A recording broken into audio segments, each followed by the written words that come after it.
I watch him cross the street and the ass on this man. Mm. I mean, he I knows. assume He he's knows. private on Instagram, but I'm very proud He to say that is. we do follow each other. And for anyone who can't get access, there's some pictures of a workout class from. I can't believe I'm saying this on a recording, but.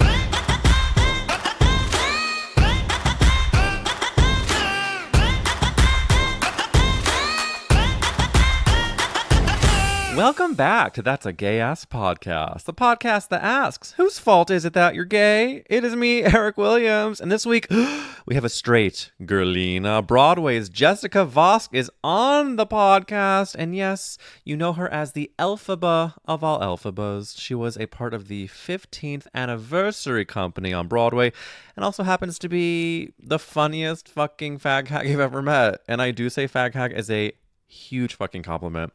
But before we get into that, you might have seen I posted today on Instagram that That's a Gay Ass Live Show is doing Netflix Is a Joke Festival. Yes. It's real, y'all. Netflix has a live comedy festival in LA, and That's a Gay Ass Live Show will be doing Hotel Cafe on May 9th. So I just posted about it today when it was announced, and the ticket link is available on my Instagram and in the description, because listen, it's gonna sell out. It's not a gigantic venue, so if you're a gay ass girlina, a faggotrini, then I suggest you get those tickies soon. Also, happy Valentine's Day. I did not forget. If you love today, listen, live your truth. I love it for you. For me, I'm a little meh on the V-Day. And it's not because I'm like a cynic who hates love. It's just like Matt's birthday is 2 weeks prior, and we just did that. I just told you. But I absolutely did use the holiday as an excuse to ask my legal spouse to do the Patreon so we could divulge intimate truths about our marriage. Feel free to sign up for the Patreon if you are already not. It is patreon.com/gayasspodcast. And listen, Matt and I talk about our gay lives in LA, opening up the relation, and you get to hear from the sassy queen that is Matthew Edward Lummis. So check it out. It's only $5 a month, and for full transparency, every dollar I make from the Patreon, I reinvest back into the podcast. So if you are interested in helping the podcast grow and making sure I can continue to make it, it really is a huge help. And my next goal is trying to hit 100 subscribers. So help me make that happen. We're getting straight into this episode with Jessica Vosk. Listen for the gay-ass questions I ask about doing Wicked, her tragically hilarious dating life before meeting the actual hunk that is her boyfriend. And at the end of the episode, we get into Has Been Hotel, her animated series that's like #1 in the world, and what will bring Jessica Vosk back to Broadway. Enjoy.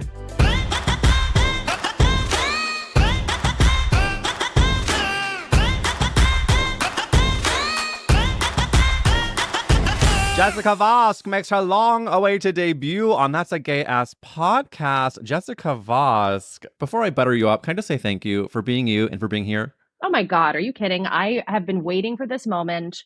We have had so many paths that have crossed, ships through the night, and now it's finally happening. I couldn't feel more gay ass. I couldn't feel more badass. I couldn't feel more anything with ass. Yeah. And the ass is assing. Jessica Vosk, my first official question of the pod for you today is, you have sold out Carnegie Hall twice, and you have won the title of CAC, Champion of Character Actress Knowledge, at That's a Gay Ass Live Show. Jessica, which meant more to you? You know, I do have to say, there aren't many times that you get to hold a big orange dildo, and a big orange dick. We call that an Amazon gold and a real person orange. And I do think that... I mean, so I think you've gotten your answer. That for me, there are moments that are core memories. That was one of them. That was one of them. Am I pissed off? I thought I would be able to keep it, bring it home, have a good time, Sally. It's okay. I understand it needs to make the rounds. And as the budget gets bigger, the champions will keep the orange gold dildo. If you were to have kept the orange gold dildo, where in your home would it have gone? Oh, it would go into my recording studio. It would go into my recording studio. Stare at that girthy schlong as you hit reminds the you girthy to just notes. Keep it open. Reminds you to just keep it open. Keep the airwaves open and really just shoot for the moon. In the map. Yeah. And we're a minute in and we got a siren.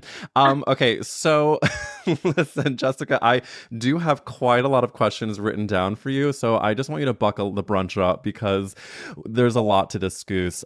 First of all, it would be against my religion to not open with a quick wicked discuss.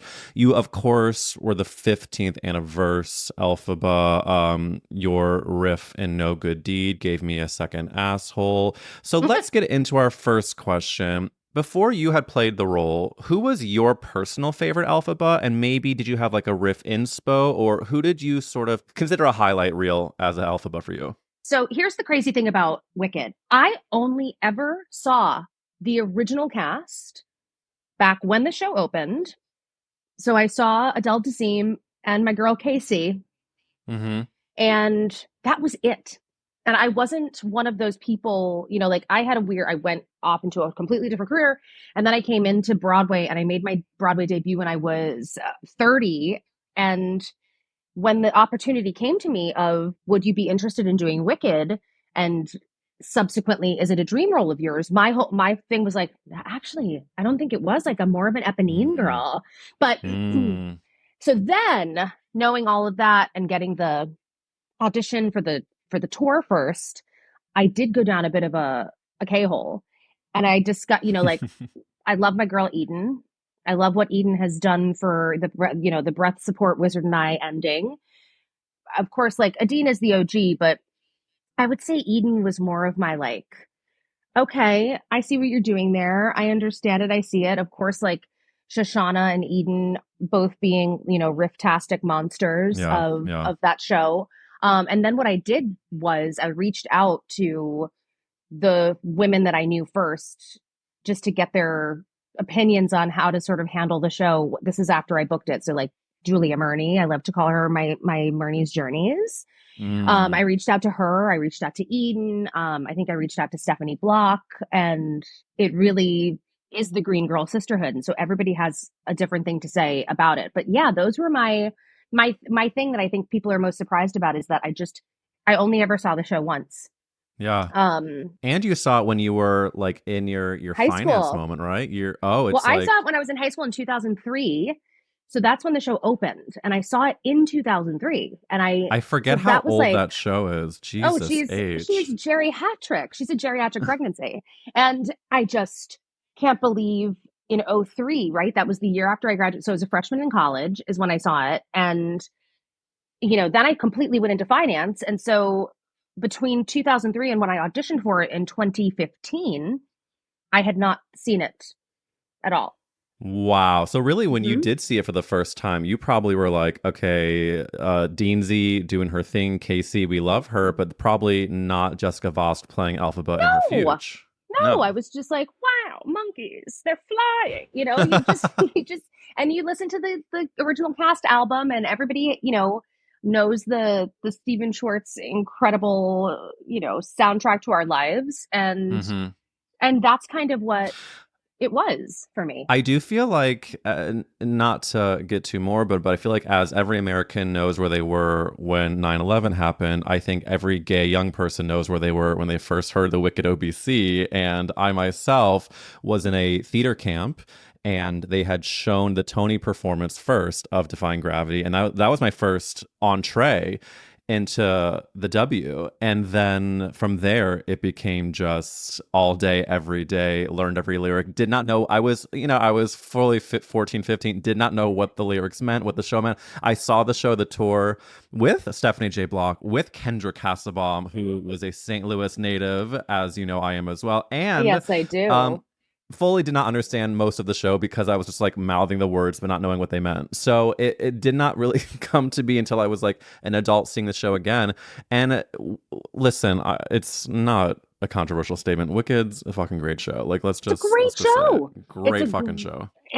babe. If it ain't broke, If it ain't that broke. shit work. And you know what? Speaking of what works is the riffs that Jessica Vosk did, and my I usually ask Matt when I interview someone that he loves, such as a Jessica Vosk, if he has any questions. And usually he's like, Eric, it's your job. Come up with the questions. But he did have one for you, Jessica. So I'm going to ask you from Matthew Lummis at Matt Lummis says, Jessica, when do you decide what riff you are doing for a specific performance? Do you decide before the show, during the song, and do you tell the conductor about what decision riff wise you are making? Oh gosh. Well, I mean, in the world of the W, I usually will think about it beforehand because you don't really get much stage time to just sit and think as Elphaba. You Hmm. really let you know in Act One, first of all, like your opener of Act One is The Wizard and I, which is like a felony for singers. I mean, how can you that's the opener? Are you joking? Yeah. Um so I remember a perfect example was like the 15th anniversary show. And at the time I wanted to do oh gosh. I think I wanted to do feeling things I ever felt and doing The Wizard and I wanted to do something weird like that. And I did Yeah. clear it with the conductor at the time, who's one of my favorite people in the universe, Brian Perry. And but it depends. I mean, it's tricky time, Sally, because sometimes, it's very, I always say it's very like, I used to work at Chili's, and like the Chili's I worked at in Bumblefuck, Jersey is the same as the Chili's in upstate New York. Like, the buffalo wings are always the same. And so you have to be like Yeah. super careful. And sometimes you'll get in trubbity trubs for doing a riff. Now, back in the early days, I don't really, it was kind of the wild, wild west of amazing riffs, which is why people say, like, are you going to do the Eden?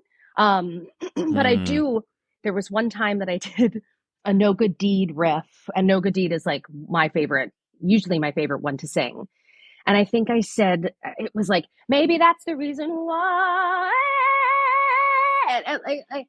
And I was never allowed to do it again. But I'm really glad it happened the couple times that it did. Oh yeah, I love that one. I Um, love that one.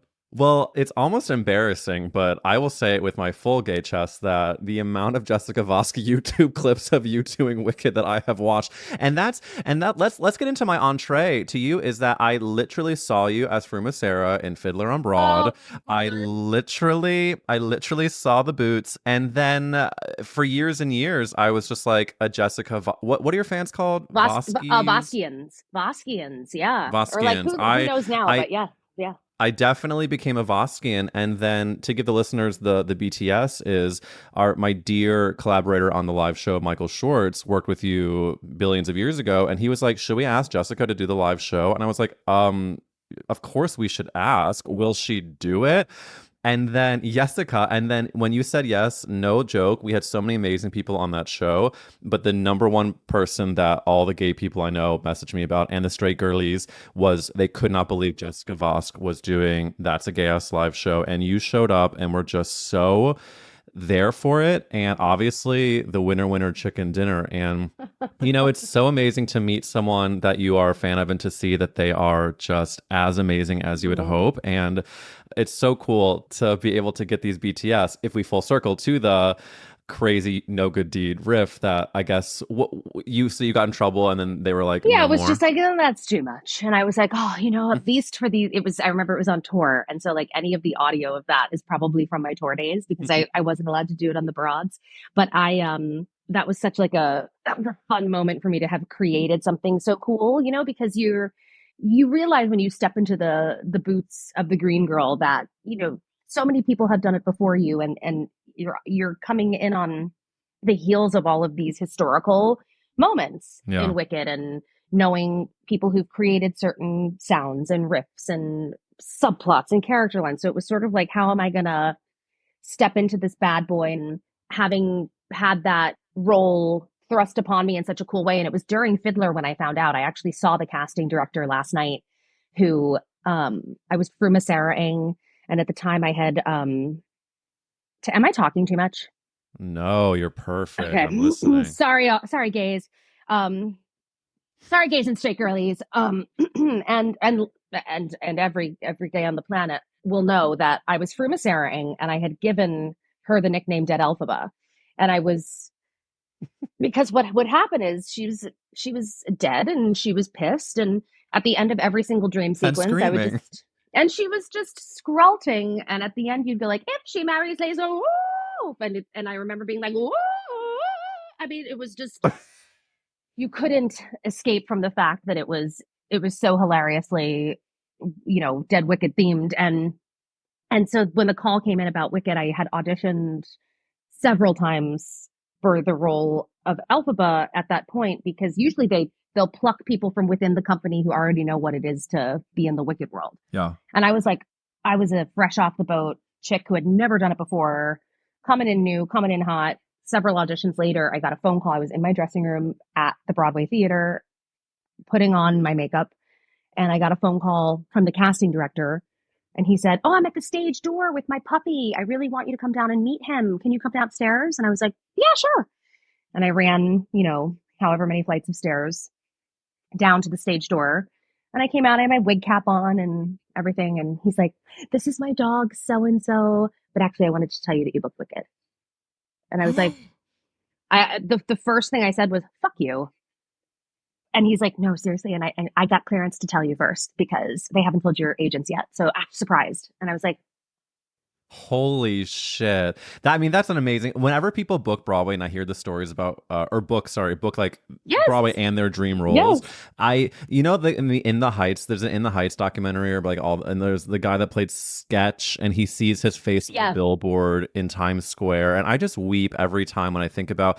And I hope that if can we make a slight addition to that story and just lie and say that the casting director's dog's name is like Nessa? Can we just make it even fattier? No, I think we should. I think we should. Yeah, so you met his French bulldog Nessa, and then Whose back legs did not work. Yeah, exactly, was in a wheelchair, mm-hmm. and then booked Elfie. That is such, and then of course you went, and then you did Dead Elphaba at Fiddler, and then weeks later she was risen. She is risen, and that was my hashtag. And Voskians were born.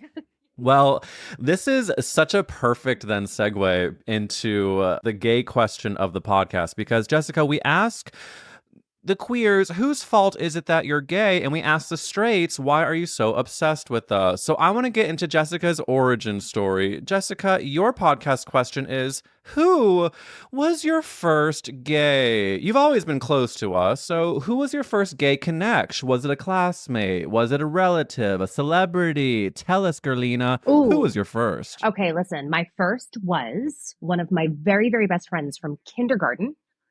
And he and I were like thick as thieves, as Caroline Manzo would say. And we were just, you couldn't get us separated. I mean, I totally did the thing of like, what if I love him? Like through grade school, like, I think maybe I love him, and like, maybe he loves me. And then we got to, I will never forget this. We got to a family vacation because all of our families were close, and we were sitting in my bedroom, and it was in North Carolina, as I call it, North Cackalack. And we were there, and he goes, "I have to tell you something." And I was like, "Okay." And I knew what it was going to be, but I was like, "Okay, what is it that you have to say?" And he said, I'm gay." And I was like, "I know." And so it was one of those things where, for me, it wasn't this revelatory thing for me listening as a friend.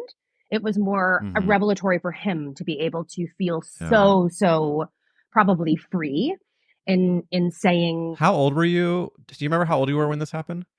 I think we were probably 14. Wow. Maybe 14, maybe 15. And I just remember thinking, "Oh my God, what a great thing for him. This is so not a big deal." And subsequently, like his parents had a more difficult time with it, or, his male friends had a more difficult time with it. And, all those like, this is what I love about like those fabulous straights who are like, "Well, does this mean that you're attracted to me?" It's like, "No, babe, you were never that cute in the first place."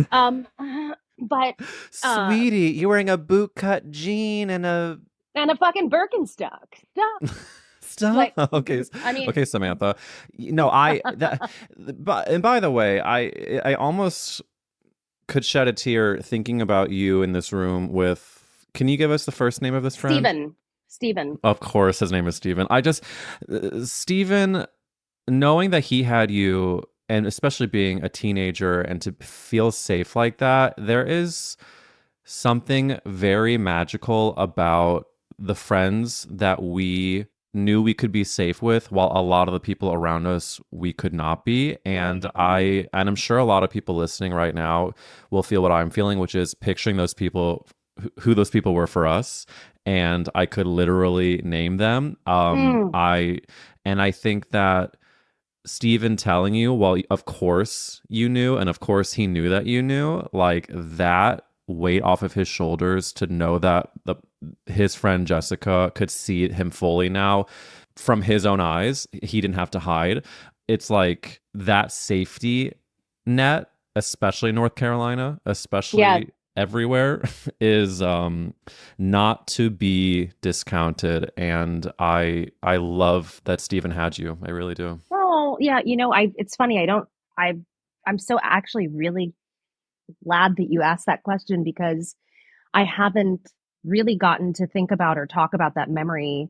And it's such again, I keep saying core memories, but I can remember where I was sitting, what I was doing, exactly what, because I was a theater girly from when I was little. So even if I was doing community theater or whatever, anybody I was around would especially men were always gay men. I mean, my that was my happy place, was my comfort in Yeah. being with just a bunch of men who in my eyes were so open and real and authentic, and then you realize later in life as a straight person how difficult that is, or how difficult that was in the 90s, Hmm.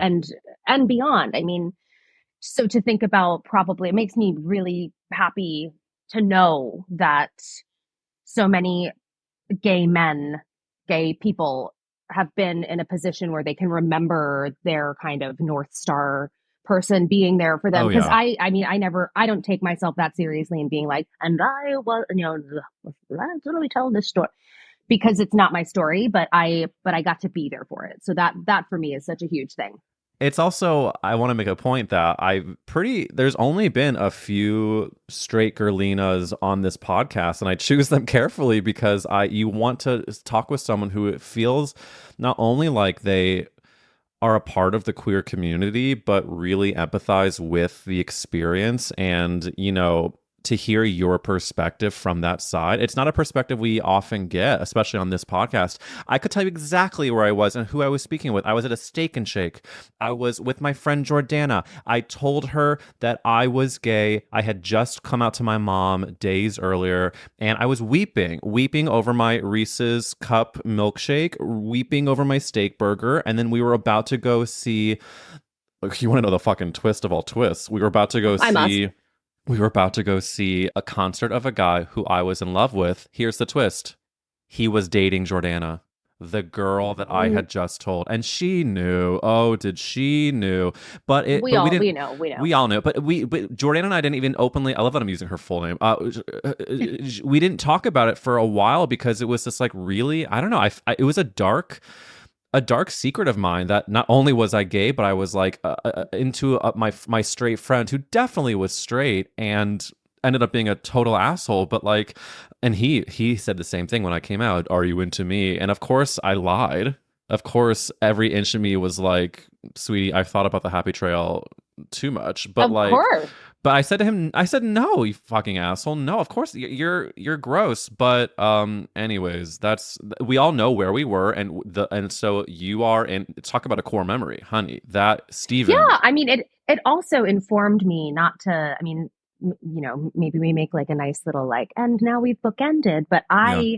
it informed me when people ask all the time, because they say, your Elphaba stuck out to me so much, or you did this thing and you really changed my perspective and changed the game. I was really informed so much by all of the experiences that my gay friends have had in saying, here's why it's so fucking offensive to have somebody say, like, well, does this mean you're into me? Or here's why it's Hmm. so offensive to have somebody, roll their eyes or have an assumption or automatically make, a judgment. And that's what I wanted to bring to a role that I couldn't, like, I can't understand what that feels like. But once you're painted green and once you're on stage and you're the only one that is different, or you're the only one that is othered in some kind of way. For me, I was like, this is so, it's no surprise that the gay community is so into Yeah. this villain story, or this story Yeah, about yeah. this person who's not really a villain, because this, you're on stage and yes, everybody's acting their tits off, but I felt like shit at the end of the night because you're being ridiculed on stage. And yes, these are your friends outside of the show, but during the show, it's like, you know, how difficult this is. So I wanted to lean into at least LGBTQ plus allyship through that role, and what Mm, bullying means, and what all of that kind of meant for communities who are othered, who yeah. for a long time felt like, and a lot of people felt like, I can't say anything about it because I'm too scared, or I'm too, it's really, it was really interesting. So Well, that's I think, and that's kind of another full circle is what attracts me to you also is the authenticity of what you say, and how there's like in not I think sometimes people are so worried about stepping on toes or just or being too much or whatever, and and that is apparent with you that you're not worried about being too much, which again is like I not to make a gay PhD moment, but like, probably most gay people who are trying to authentically act like themselves are told to be like, don't walk like that. Don't sing that of song. Boo, boo, course, boo. And speaking of, another relatable fact of Jessica Vosk is that you've dated a lot of bad men. In fact, what you have tweeted once was, quote, we have all dated a man we should have fed to a tiger, and other stories by Jessica Vosk. Jessica, before we get into the delicious man that you are dating, who I did meet oh in New York City, can you talk to me? You're currently with a beautiful man that you met doing a show, doing chess at the St. Louis Muni, which I want to get into that. But yes. before we do, what was the road of, what's that Kinky Boots song? The history of wrong guys. What's your history of, is it wrong guys? Am I misquoting? No, it I is the think that's history right. of wrong guys. Yeah. What is your history of wrong guys before we got to your gorgeous man today? Oh, honey, it's true. I think about all of the men that I should have fed to so many different tigers, and or, whatever zoological creature just really would take a bite out of crime. I kind of went through life, my picker off.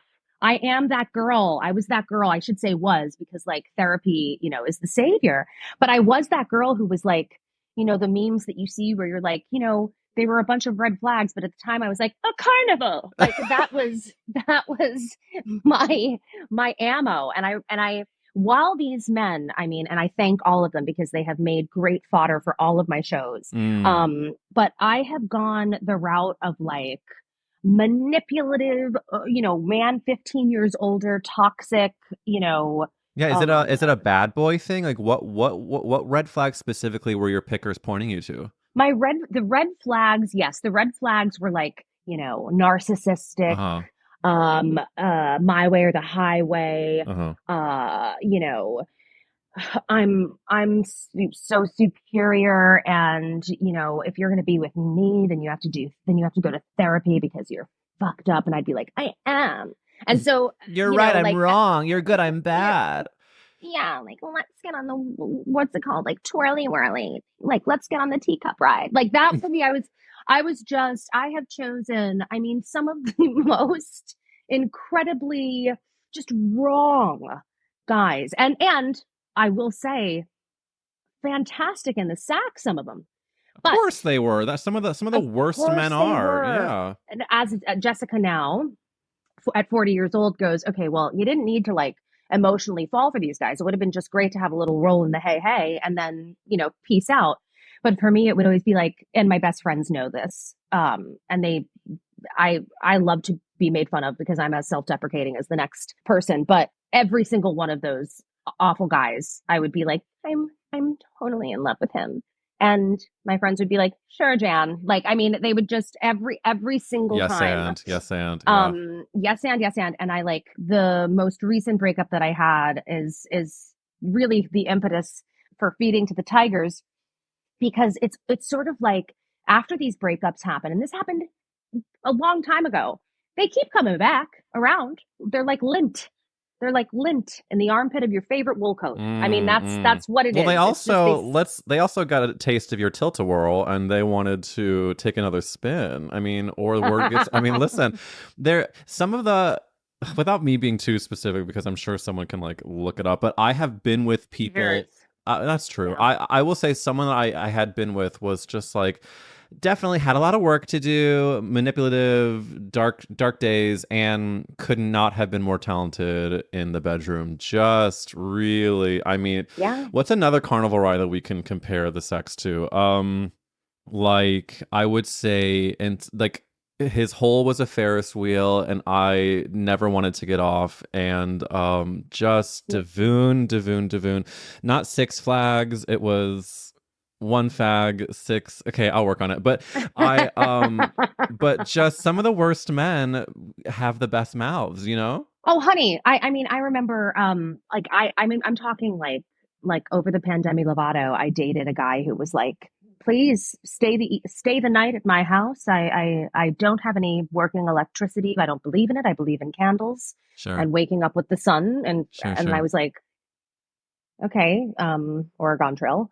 But I did that, and I brought my lovely dog son Fred, who I basically have birthed, and I remember bringing him, and he was like, "The dog is not allowed outside of the kitchen. There's a gate outside of the kitchen, and you must sleep upstairs with me." And at the next day, I was like, "Go fuck a duck." I mean, I couldn't, I have to go. not when Yeah, it comes yeah. to my dog. I gotta. So those are the story. I mean, and it it rolls deep. So I remember after this final breakup where it couldn't have been more of a situation of like very history of wrong guys, Mm-hmm. worst guy for me. What was I thinking? Pandemic goggles, in the world of like do you vote? And he's like, no, it's not worth it. Or like, Yeah. like I was like, I mean, not that I have to, not that I'm going to get political, but I right in the beginning of the pandemic, the only way I could work was getting vaccinated, Yeah. and Oh, and was and he he anti? and he faked a vaccination card, and I No, remember being not like, the fake card. honey, like, and then like me, I'm like, I wanted to get off the ride, but I was like, well, you must have your ticket, and so I you know was like, you must get vaccinated. And so he subsequently did. But when we broke up, I remember being like, what the fuck? What we always look back with, what was I thinking at this Yeah, the time? Are you hindsight of it all. But I think it can be applied to so like dating. It can be applied to like if you have a friend breakup, if you have a shitty job. Like, why did I like? It's so hard while you're in the middle of it. And I think that the most important thing is that you did have the 2020 hindsight, and you said, okay, maybe that was a rock bottom. Maybe we change our path. And that to me is the most frustrating thing in a person is if you have the repetition of that. And of course, you're going to have it many times until you learn. But if you're like 10 years in and it's not a single thing has changed, then it's intervention level, in my opinion. Then it's like, that I could not agree more. let's get a prayer circle. Yeah.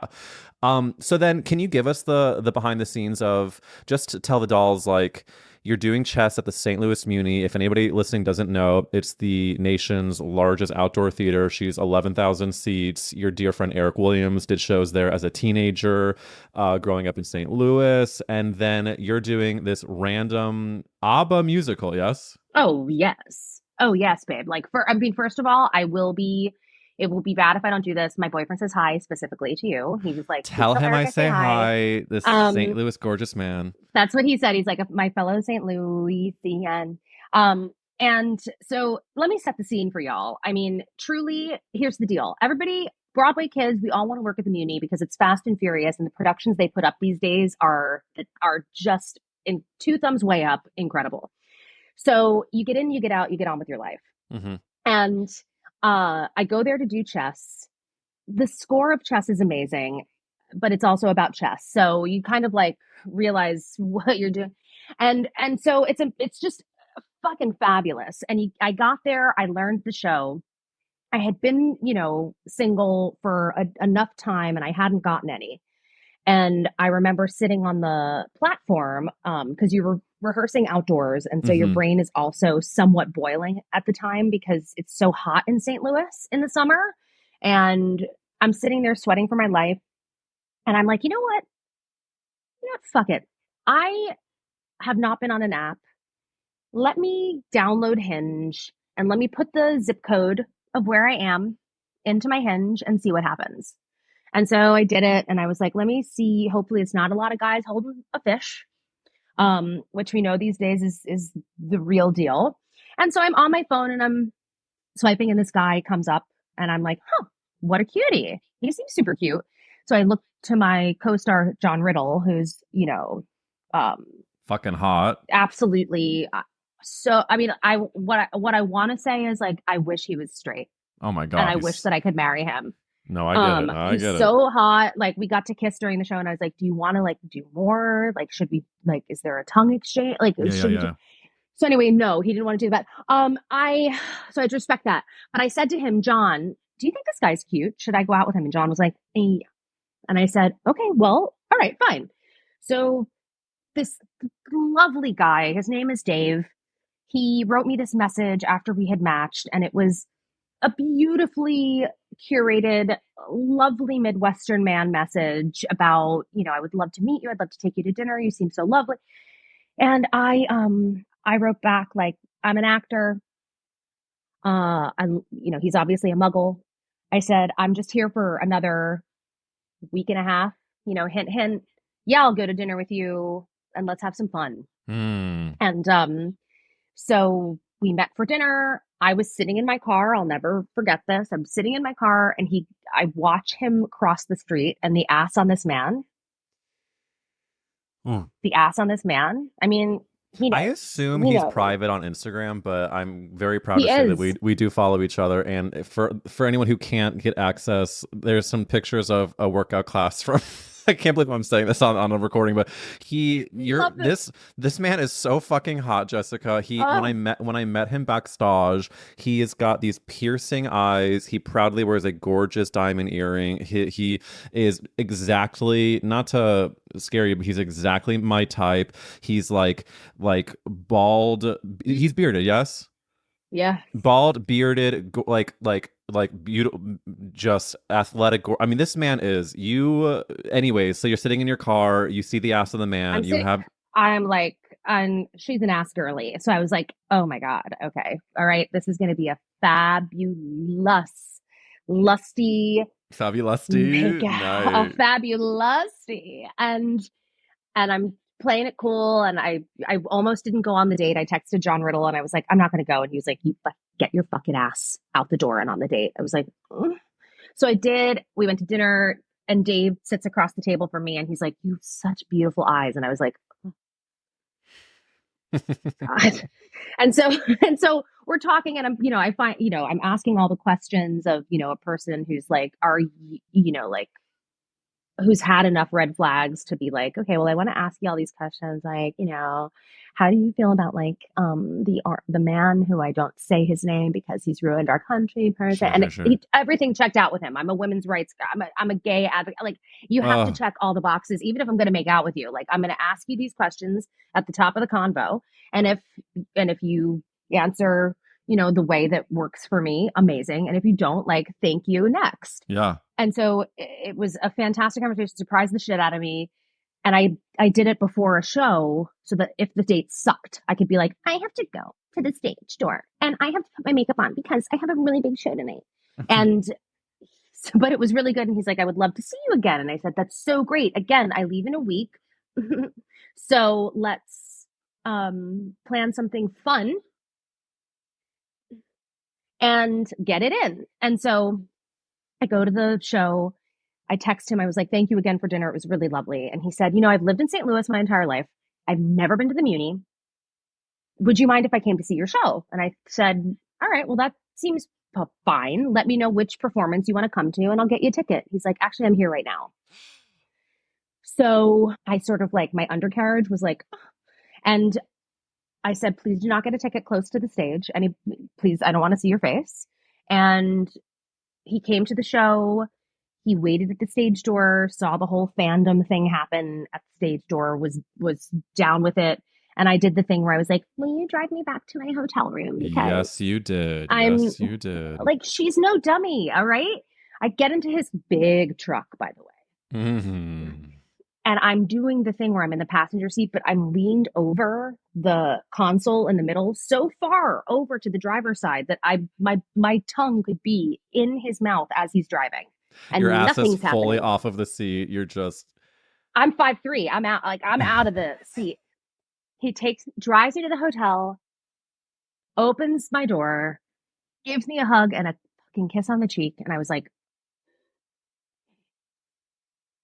and I texted him. Perhaps he drove off, and I was like, you could have made out with me. Yeah, Dave. Um, yeah, Dave. And so you could have made out with me. And he was like, I just wanted to be respectful. I'm like, I forget he's like this Midwestern guy. And I'm just this chick from New Jersey who's like, This Jersey get slut. it in, get it in, get it. Yeah. Yes, the Jersey hoe. And so, listen, the next week, the show closed. The next day we went out.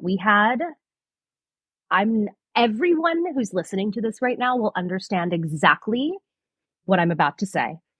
It was storming. We get Mm. in the back seat of the truck, big back seat of the truck. We had the best makeout session. I'm Oh. talking like you're 17 again in the middle of the woods listening to, guess what I put on? I put on like the fucking Goo Goo Dolls, y'all. I was like Mm. 90s rock playlist. And it was like, it was the thunder. There was lightning. It was kind of, and we've been dating ever since. And it's been 7 months. What a beautiful picture. And it's the modern Titanic. Instead of a car on a sinking ship, you are in a truck in a storm-ridden Missouri town. And both might be called a sinking ship. I'm kidding. I love St. Louis. But I love this story. And again, it gives inspo to the people who dated the red flags, who sort of were able to learn the less of what we deserve. And what you deserved was to get a tongue rammed down your throat in a Ford F-150 by a man who is on the right side of history and who the also saw chess at the Muni. Like, I think that's the most important thing, is that he was one of the few who saw the chess at the Muni. he was one of the few, certainly straights, that came to see chess at the Muni. And by, I should also say that he was at Gay Ass Podcast a lot. He was at the live Yes. show for everybody, and he had the best.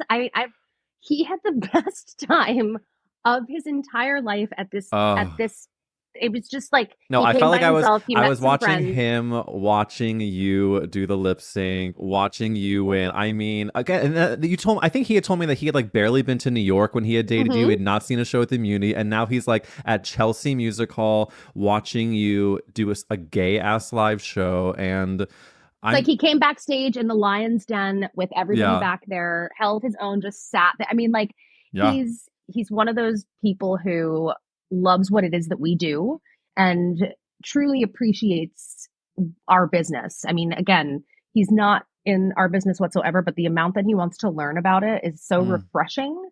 And to anybody out there who's dealing with the red flag, fucking, you are truly on the tilt a fucking whirl of madness. I had a therapist after my last breakup who said, write a list of everything that you're looking for in a person. And at the time I thought it was absolute bullshit, but I was like, okay, fine. And I wrote it, I set it and forget it, and I didn't even think about it because I wasn't looking to meet somebody. And after I met Dave, I was doing a gig and I had opened my computer and the list popped up and he's every single one of those things. So I Fuck I yeah. think manifestation Oh, is real, I kids. yeah no I feel I think I've always been this way, but especially now that I live in California, I've leaned into the hippy dippy manifestation universe shit, and partly it's just It's knowing real. it's real because it's also just like now what you deserve and what you don't deserve, and like it's what you're attracting, and no, I'm fully on board. And if I may say, a gorgeous man like Dave deserves a gorgeous woman like Jessica. But if I may segue, the gorgeous listeners deserve Jessica Vosk's answer to the next gay ass podcast question, which is, if the world was ending, you could only save one character actress, who would you save? Oh, honey. Catherine O'Hara. Catherine. You know what? I know that you two are very different, but I know that at one point in the world there's going to be a musical adaptation or a new movie musical of a Catherine O'Hara role that I think you could take. Oh, it would be a honor. Um, since being a kid and being introduced to all the Christopher Guest films, Oh, first off, and just come on. I mean, could there be a better, I mean, as somebody who loves character work, I'm a comedy girly all day long. But those films, I just remember watching them and being like, I am obsessica with this. yes. Who is this woman? Who is this woman? And she, you know what she does that I appreciate and that I relate to is that she goes all in. She goes strong and wrong. It Hmm. doesn't matter. She makes the choice. It could be the wrong one, but guess what? She makes the choice. And it is so refreshing. So, Were you like was Waiting for Guffman a big one for you out of the Christopher Guest yes. scenes? That to me was like I've talked about it before, but I will say her full government name. Lauren Madeir was a high school friend who showed me Waiting for Guffman, and it was such a pivotal moment for sure a gay moment, but also just like Yeah, tell me why. Tell me why this. well, I think it's not only does the movie take place in Blaine, Missouri, so I was like, oh wow, they're making fun of us, but in a way that like I kind of like I get and I love and I know. But also I think that it made fun of the stakes of theater. And I literally watched it like in my theater's classroom because Lauren was like, let's get a group together and watch it. And I just remember being like, this is all so absurd, but it's also so important to us. And it's the only community at the time that I had felt like safest in. And I think Waiting for Guffman, like, I was talking about Catherine O'Hara, she and Fred Willard, like how seriously they take Oh, their community theater roles, how she is always getting noted by her husband about her performances, how Parker Posey is like, hoping to go to Broadway, but of course they can always have me at the DQ. I just think the stakes of it really registered with me because I don't know, I felt the stakes of theater was my everything, just like I'm sure it was for you. sure. And I mean, like, and again, we all actually know these people. These people Oh yeah. exist. These people who, that's what kind of makes it even more incredible is that that yes, this is such a heightened version of Joe Schmo and his wife, but it's totally a real thing. I mean, we've all done community theater where you've seen the adults that are way too high stakes. I mean, they're fucking high stakes, which is amazing to watch because then you see it on film and you're like, this is absolutely the most ridiculous thing I've ever seen, but it is so real and correct.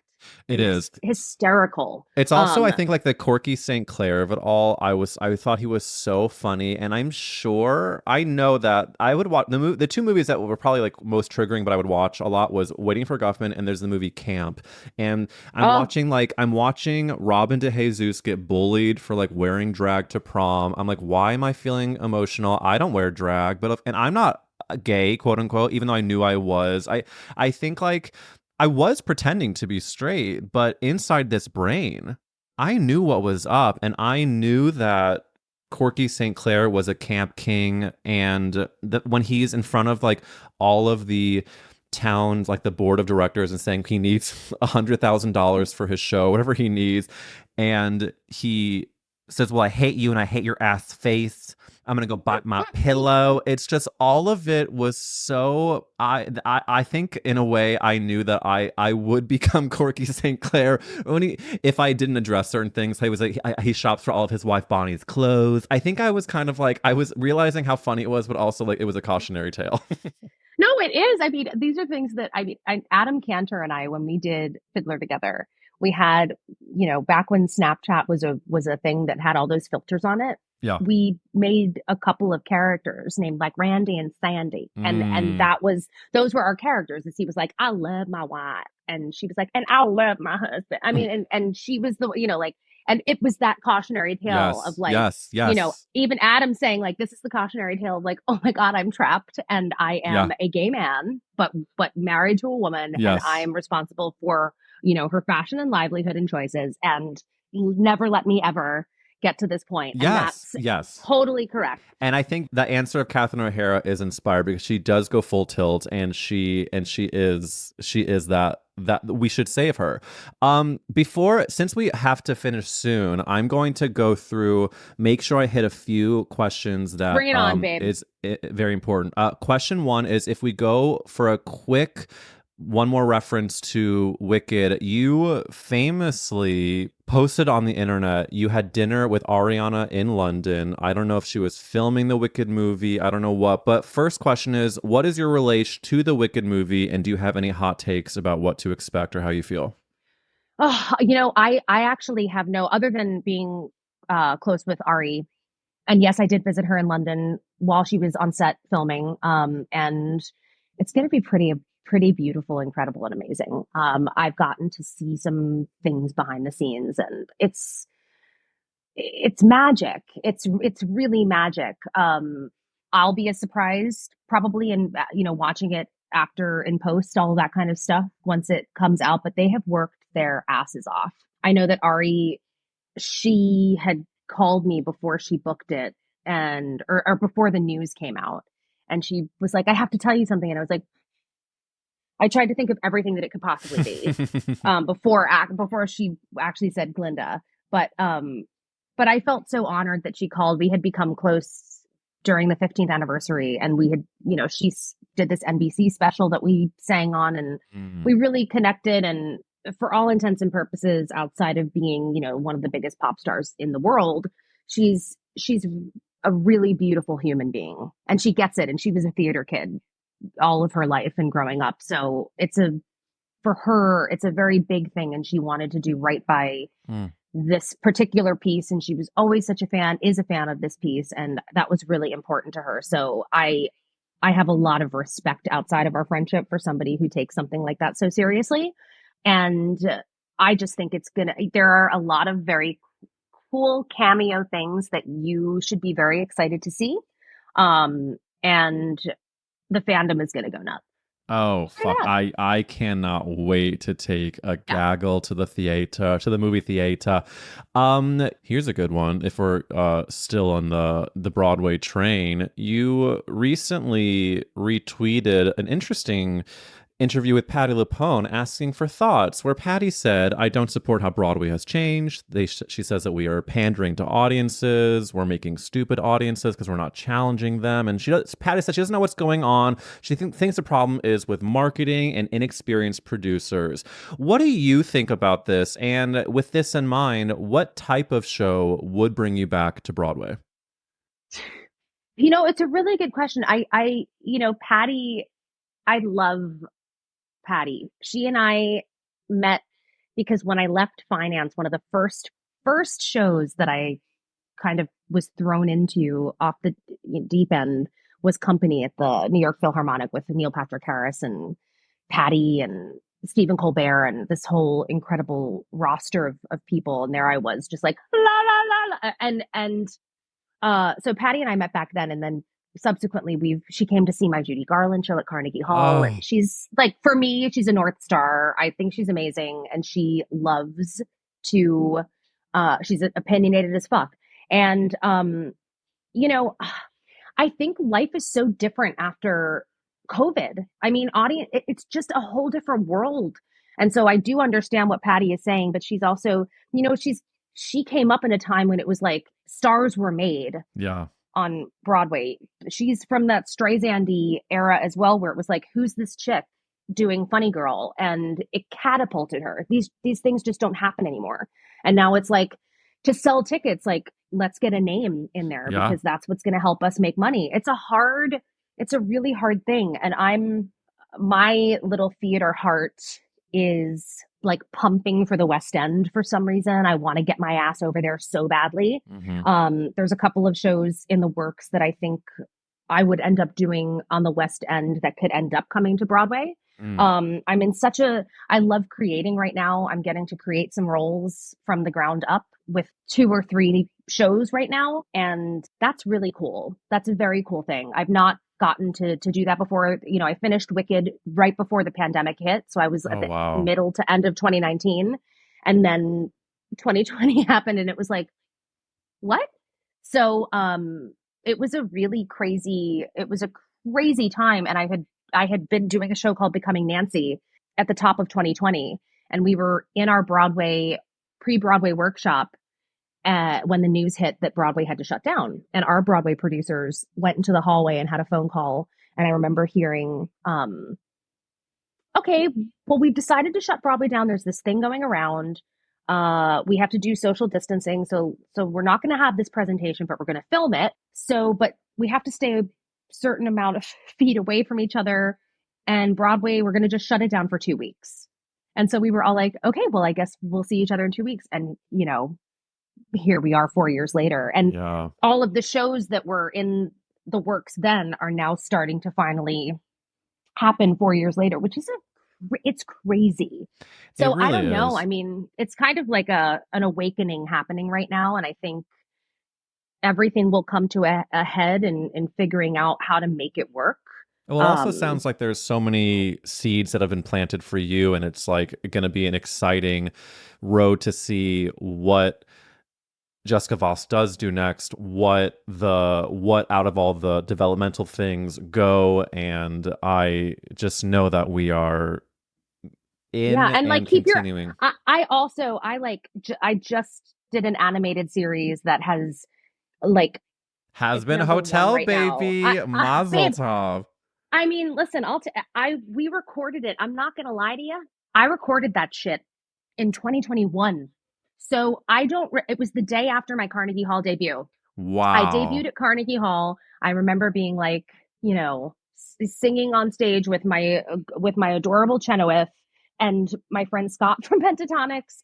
And I finished my show. I sang a Judy Garland song with no mic. I felt so fucking cool by the end of that. And then I went to the hotel to go night-night, and I had to wake up the next morning to record this animated series. And I remember being like, guys, and they were like, no, that's the voice. And I had no idea what it was, where it was going. You could not have. I was like, yeah, sure, this is just a fun one-off. Yeah. It is the #1 animated series in the world on Amazon or on Prime now. A24 bought it. It's this huge thing. We're about to record season 2. My character got to be the cliffhanger of season 1. It's like, she did. It's so badass. I mean, like, it's so badass. So as you just said, to your point of like letting things unfold, one of the things I've learned as a crazy actor, entertainer, concert lady, comedy girl, is just things are going to unfold how they are supposed to. Trying to have control over them, which I am. Give me all the control. I want it. I would love to fix everything for myself and make everything happen.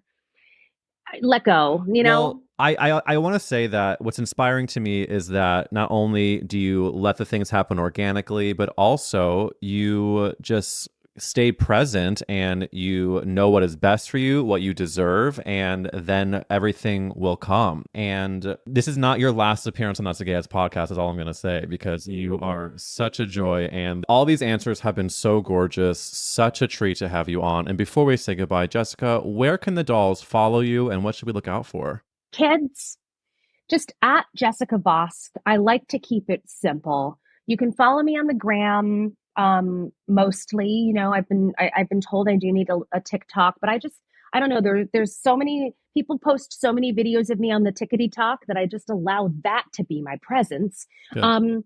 But follow me on the gram. I have, all of my links in my bio of cool appearances coming up. I've got, shows that I'm in development with that are happening across the country. And I have big city dates coming up. I'm doing 2 albums this year. So that's what you should really look out for. One of which is going to have so many gays on it. It's a dream of mine that I've wanted for such a long time. And so I'm most excited for that particular album. And then just keep your eyes peeled for some show announcements that could be coming up this year, and making your girl, busy and crazy, and still keeping me a dreamer, and still not knowing what the fuck I'm doing. Hell fucking yeah. Well, we're gonna obviously link the socials in the description. Follow Jessica. Thank you all for listening, and Jessica, thank you for being here. Truly a goddamn star. I adore you. Thank you. Ditto. Thank you for listening to That's a Gay Ass Podcast. If you enjoyed this episode, feel free to post about it and tag Jessica Vosk and me at Eric Wills. And follow along on the podcast Instagram at Gay Ass Podcast. I hope to see you over at the Patreon. If you want to help us hit 100 subscribers, you only have to pay $5 a month, and you get this week's Valentine's Day episode with me and my husband, Matt Lummis. I will see you next week for a big crush of mine, amazing guest, and I can't wait. I love y'all.